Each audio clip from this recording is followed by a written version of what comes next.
The Wildlife Conservation Society is the world's preeminent conservation organization, saving wildlife and wild places since its founding 125 years ago.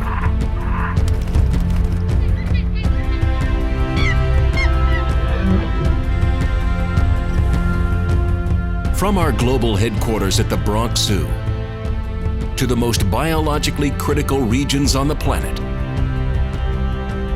we harness the unrivaled power of our global conservation programs with our 5 New York City zoos and aquarium to lead the way on conservation science and action. Indeed, we put conservation on the map. From the first species saved from extinction to establishing the first veterinary health department at a zoo, from pioneering firsts in exploration and education, to helping create more than 250 protected areas on land and at sea. From helping pass the first international treaty protecting wildlife to inspiring the next generation of conservation leaders, we will continue to lead the way forward in an ever more urgent time of environmental crises. At WCS, we stand for wildlife and wild places. Our survival as a species depends on them. Their future depends on us. This is our history. This is our legacy. This is our mission.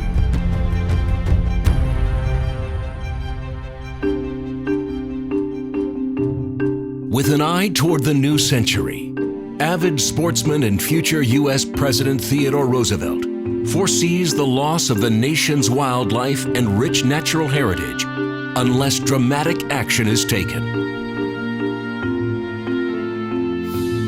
He appoints a committee that will ask New York State to establish a zoological society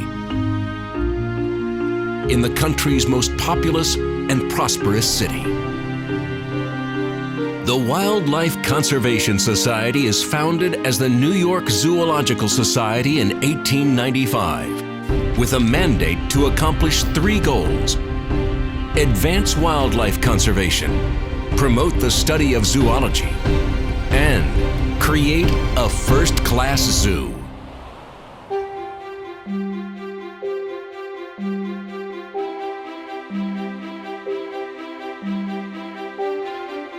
Although other zoological societies exist at the time, the New York Zoological Society is the first in the world to have conservation built directly into its DNA.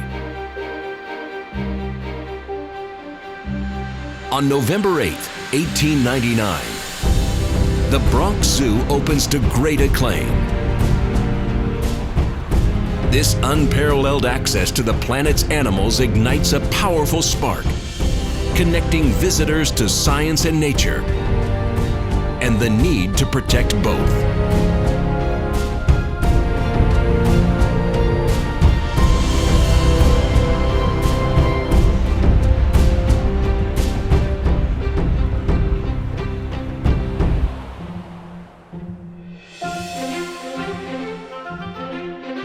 Science is immediately put into action as the society begins to make its mark.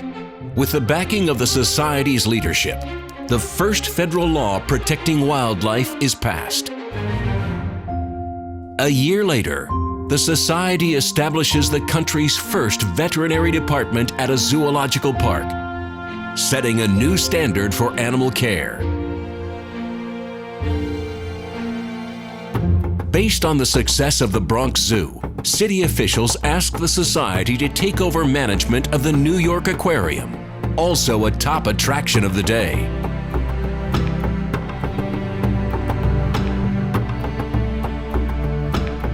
Meanwhile, out west, after a census by Bronx Zoo Director William Hornaday reveals that where there were once herds of bison numbering in the millions, the population has plummeted to around 1,000. New York Zoological Society members spring into action, forming a group to lobby the U.S. government raise funds, and send Bronx Zoo bison by train to protected lands created through their efforts.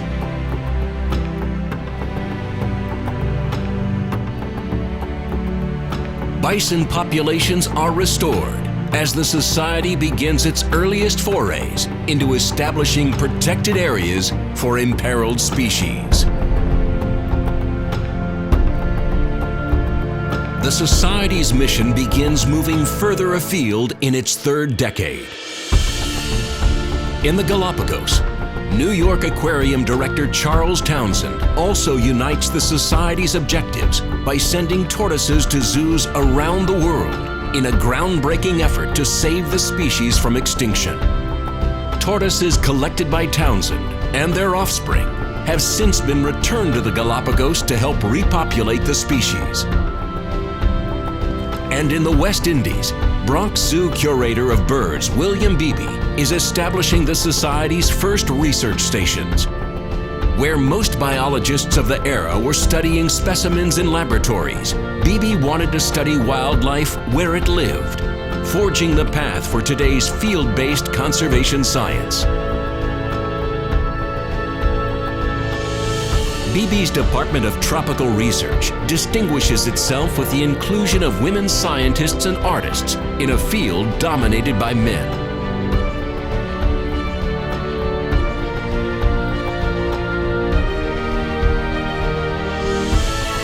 Although largely uncredited, local people also advance the Department of Tropical Research's ecological explorations.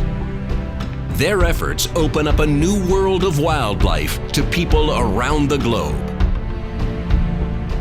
That new world includes glimpses into unexplored realms.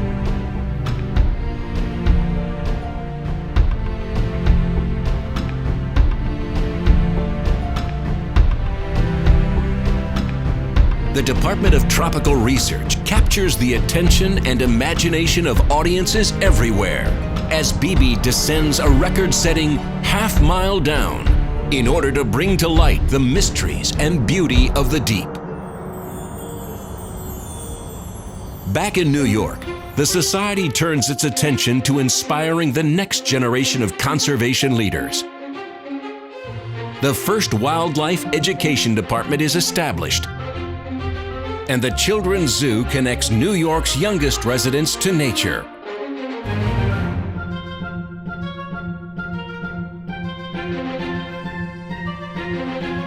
While the African Plains exhibit breaks new ground in showcasing the ecological relationships between animals and their environments, fostering among visitors a new appreciation for the interconnectedness of the natural world. Riding the wave into the 1950s, the New York Aquarium reopens at its new location, steps from the beach in Coney Island.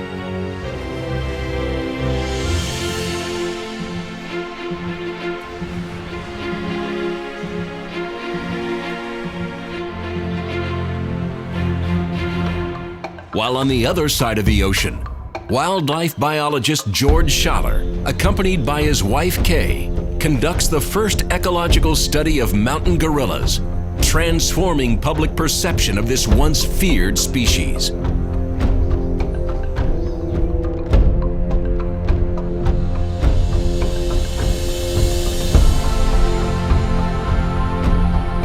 Backed by the New York Zoological Society, Schaller and others will have many firsts throughout the 60s and 70s. In this pioneering age of conservation, the Society's impact can now be felt in all geographic regions, with important discoveries and long-term wildlife research studies.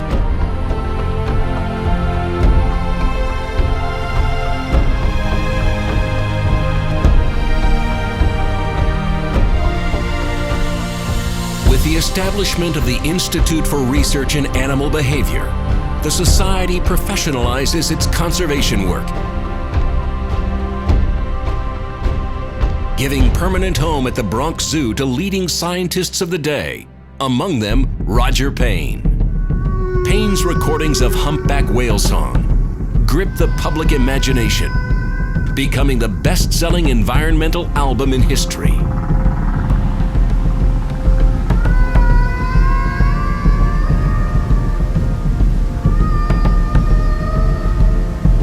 The subsequent press generates massive public interest in these intelligent mammals, contributing to the movement to ban commercial whaling.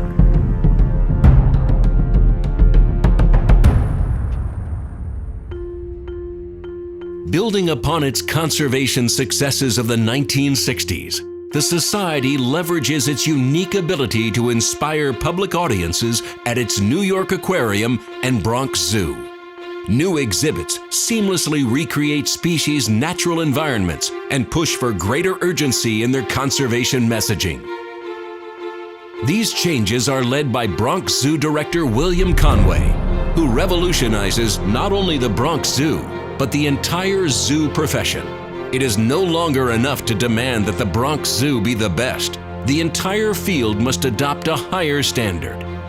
Among his innovations are a push for the accreditation of zoos and aquariums and collaborative efforts to conserve vanishing species. The City of New York turns to the Society's expertise once more to assume management of the Central Park, Queens, and Prospect Park zoos. While in the field, local people working in partnership with the Society are increasingly leading on the conservation of their native wildlife and the habitats that sustain them.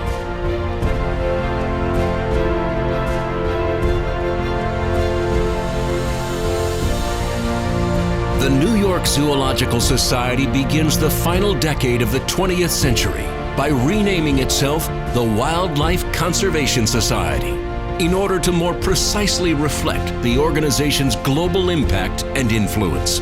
With long-term programs burgeoning in countries around the world, WCS creates the first ever zoo-based field veterinary program and shows the direct link between wildlife health and the health of humans and the environment.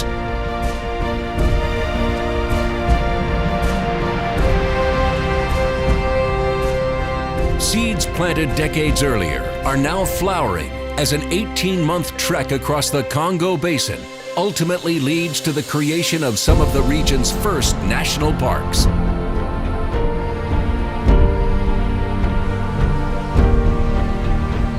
While in New York, the Congo Gorilla Forest opens at the Bronx Zoo, the first exhibit whose separate admission cost is solely dedicated to the conservation of its resident species, with more than $15 million raised to date. Subsequent exhibits are now expressly designed with links to the conservation activities of the Society. Visitors can literally walk into the mission through these gateways to conservation.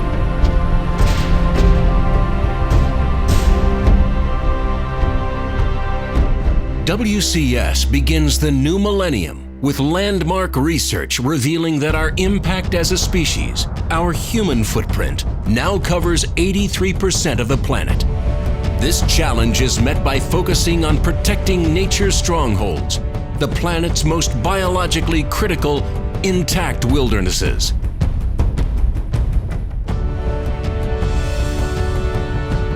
The past decade has seen WCS harness its power as a leader. From successfully protecting 7 species of sharks and rays with our partners, to leading a global commitment to stop the illegal trade in ivory with our 96 Elephants campaign.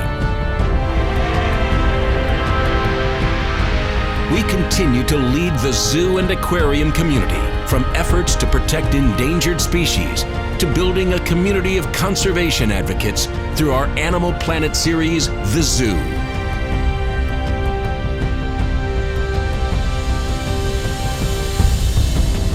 In the lead up to our 125th anniversary, we connected our birthplace, this city of islands, to the marine life all around us with the opening of Ocean Wonders Sharks, an exhibit separated only by a thin band of sand from the wilderness it serves to protect. Just as there was a recognition of the immense pressures on wildlife and wild places when the Society was created, the time to act boldly is upon us once more. Our 125-year history of success positions us as the key conservation organization to take on the world's current biodiversity and climate crises and inspire millions of people to join us in our efforts. It can be done, and the Wildlife Conservation Society has the roadmap forward. We will protect nature's strongholds, advance nature-based solutions to climate change, bring key species back from the brink, and build a new conservation movement connecting people to nature for this crucial moment in time. WCS stands for Wildlife and Wild Places. This is our history. This is our legacy. This is our future.